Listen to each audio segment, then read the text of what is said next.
Good morning. Welcome again to Morning Devotion, and thank you again for spending time with us. It's a beautiful Monday morning, so let's deal with something really controversial. The Apostle Peter comes to Jesus in chapter 19, verse 27 of Matthew, and he said, "We have left everything." And Peter did. I mean, they'd walked away from their businesses, they'd walked away from their family businesses, they'd walked away from all of their wealth, they'd walked away from everything to follow Jesus. They said, "We've left everything to follow you. What then will there be for us?" Jesus,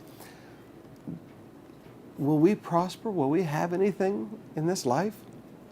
Jesus said to them, he's not speaking to the world now.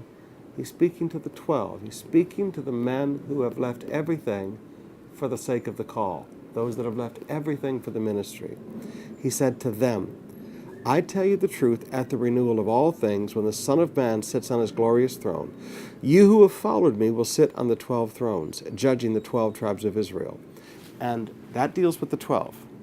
"And everyone who has left houses, or brothers, or sisters, or father, or mother, or children, or fields," which would be their businesses, "for my sake will receive 100 times as much and will inherit eternal life.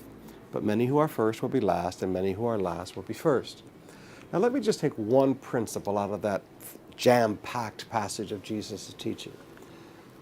The promise to a hundredfold return comes to pastors who have left everything for the call.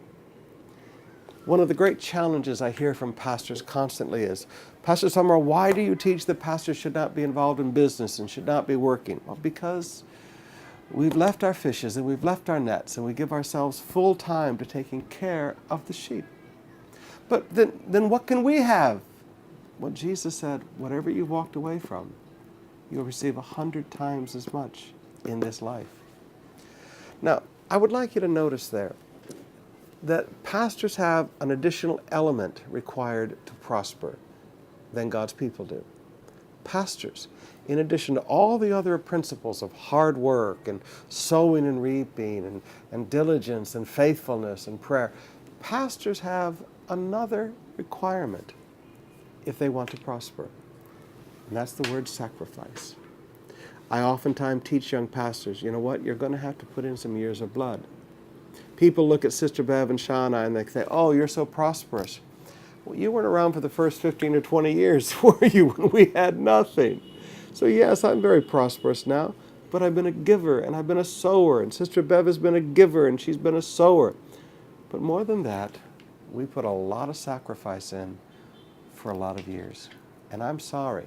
I looked at one businessman one time and I said, "You won't stop me from prospering, because there is 100-fold return for everything I have walked away from. I walked away from my family, and now I reap 100-fold return family. I've got hundreds of mothers and fathers and all through the congregation. I walked away from family business. I walked away from a lot in life. And God has promised to bless us." So when you see a pastor prospering, I know it's very popular to criticize, and I know that there are some preachers today that are crooks. Please, I accept that. But most of the pastors are just good men and good women who have sacrificed a lot. So when you see them prosper, don't get upset. Thank God He has fulfilled His promise in their lives.